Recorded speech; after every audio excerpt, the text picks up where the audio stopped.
دیکھیے بات میں ہمیشہ آپ سے کہتا ہوں کہ اسلام میں صرف مسجدوں میں عبادت کرنا ثواب نہیں ہے.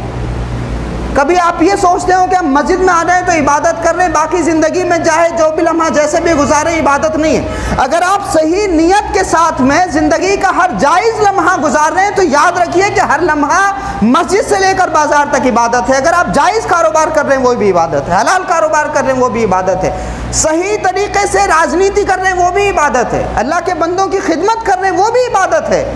آپ اپنے کام میں ایماندار ہیں، چاہے جو بھی کام کر رہے ہیں، آپ رکشہ چلانے سے لے کر دیش چلانے تک جو بھی کام ایمانداری سے کر رہے ہیں، ہمارے دین میں ہر کام عبادت ہے. ایمانداری بنیاد ہے، ایمانداری ضروری ہے. تو اگر کوئی شخص ایسا ہو کہ اس کے تعلقات اپنی بیوی سے اچھے نہ ہوں، وہ 4 مہینے بھی لگاتا ہو، 40 دن کے لیے بھی جاتا ہو، اس نے حج کر بھی لیے ہوں، کرا بھی دیے ہوں، بہت سارے معاملات اس نے کر لیے ہوں، لیکن ایسا شخص جو مسجد کا 5 وقت کا نمازی ہو، پہلی صف میں ہمیشہ نماز پڑھتا ہو، اس کے تعلقات اپنی بیوی سے اچھے نہیں ہیں، اس کے معاملات اپنی بیوی سے اچھے نہیں ہیں، اس کے معاملات اپنے والدین سے اچھے نہیں ہیں، تو ایسی نمازوں کا کوئی فائدہ نہیں. اور میں آپ کو ایک اہم بات بتاؤں، اور بڑی نازک اور بڑی باریک بات ہے، اور بہت دھیان سے سنیے گا اس بات کو.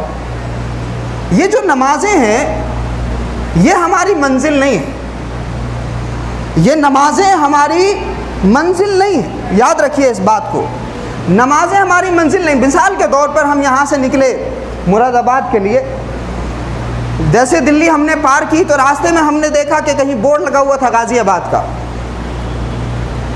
یا پھر ہم تھوڑا سا اور آگے نکلے تو کہیں بورڈ لگا ہوا تھا مراد آباد کا، ہم نے مراد آباد وہ لکھا ہوا دیکھا اور اتر گئے رستے میں. اس کے نیچے جو ایرو بنا ہوا تھا وہاں پہ لکھا ہوا تھا 150 کلومیٹر، وہ ہم نے نہیں دیکھا. ہم صرف مراد آباد دیکھ کر کے اتر گئے بس سے، اور ہم چاروں طرف مراد آباد تلاش کر رہے ہیں، مراد آباد کہیں نظر نہیں آ رہا. اب لوگوں سے پوچھ بھی رہے تو لوگوں نے کہا بھائی مراد آباد تو آگے. غلطی ہم سے کیا ہوئی؟ غلطی یہ ہوئی کہ ہم مراد آباد جو لکھا ہوا ہم نے دیکھا، ہم اس کو منزل سمجھ بیٹھے، اور نیچے جو ایرو بنا ہوا تھا، وہ جو 150 کلومیٹر آپ کو ٹریول کرنا تھا، وہ جو سفر کرنا تھا، آپ نے اس پر توجہ نہیں دی، وہیں اتر گئے تو آپ منزل سے بھٹک گئے.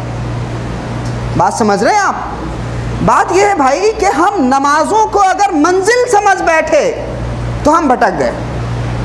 نمازیں تو آپ کو منزل پر پہنچانے کا ایک ذریعہ ہے، نماز آپ کو رضائے مولا حاصل کرنے کا ایک ذریعہ ہے، نماز آپ کو ایک اچھا بندہ بنانے کا ذریعہ ہے، نماز آپ کو ایک اچھا وفادار بیٹا بنانے کا ذریعہ ہے، نماز آپ کو ایک اچھا شوہر بنانے کا ذریعہ ہے، نماز آپ کو ایک اچھا ایماندار تاجر بنانے کا ذریعہ ہے، نماز آپ کو ایک اچھا سوسائٹی کا شہری بنانے کا ذریعہ ہے. نماز بھی پڑھتے رہے اور اچھے شوہر نہ بنے، نماز بھی پڑھتے رہے اور ماں باپ کی خدمت کرنے والا بیٹا نہ بنے، نماز بھی پڑھتے رہے اور آپ بندگان خدا کی خدمت نہ کی، تو پھر اس کا مطلب یہ ہے کہ نمازوں نے ہمیں منزل پر نہیں پہنچایا، ہم نمازوں کو منزل سمجھ کے بیٹھ گئے. اگر نماز آپ کو برائی سے نہیں روک رہی تو اس کا مطلب یہ ہے کہ ہم نے نماز کو منزل سمجھ لیا اور اتر گئے، رستے میں اتر گئے. اسی لیے تو قرآن مجید میں کہا گیا نا کہ ان الصلاۃ تنہی عن الفحشاء والمنکر، نماز بے حیائی اور برائیوں سے روکتی ہے. تو وہ نماز اگر آپ کو بے حیائی اور برائی سے نہیں روک پا رہی ہے تو نماز کا قصور نہیں ہے، آپ کا قصور ہے، نمازی کا قصور ہے، کیونکہ ہم نماز کو منزل سمجھ بیٹھے اور برائیوں سے بے حیائیوں سے رکنے کی کوشش نہیں کر رہے.